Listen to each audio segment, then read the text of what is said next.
Botox versus férula versus ajuste oclusal. ¿Qué usar, cuándo y por qué, sin fanatismos? Si todavía crees que existe una sola solución para el bruxismo, tengo malas noticias. Estás simplificando un problema complejo. Esto no es pelea de egos, es criterio clínico. Opción 1, férula, la que todos aman odiar. ¿Cuándo sí?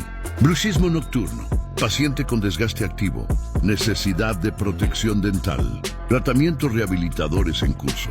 La férula no quita el bruxismo, sí protege dientes y restauraciones. Es casco, no terapia psicológica. ¿Cuándo no? Paciente cero adherente. Bruxismo diurno predominante. Dolor muscular severo sin control. Aquí sola se queda corta. Opción 2, Botox. El favorito de Instagram.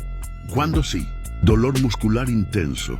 Hipertrofia de maceteros. Paciente que ya intentó férula y sigue mal. Bruxismo severo con sobrecarga muscular. El Botox reduce fuerza, disminuye dolor, no elimina el hábito y no relaja el estrés. ¿Cuándo no? Bruxismo leve. Dolor articular puro. Paciente que quiere magia. Falta de diagnóstico. Si lo usas para todo, el problema no es el músculo. Opción 3. Ajuste oclusal. El más malentendido.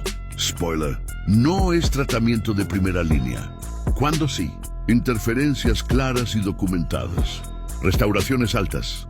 Casos rehabilitadores. Oclusión patológica evidente. Aquí el ajuste. Elimina disparadores. Mejora estabilidad. Acompaña el tratamiento. ¿Cuándo no? Bruxismo primario. Dolor muscular sin interferencias. Porque lo vi en un curso, tallarle dientes al paciente. No es terapia. La verdad incómoda. ¿No compiten? Se complementan. El error es creer que uno elimina al otro. Combinaciones que sí funcionan. Férula y Botox. Da dolor y protección. Botox y educación. Da control de fuerza y conciencia. Férula y ajuste bien indicado. Da estabilidad y prevención.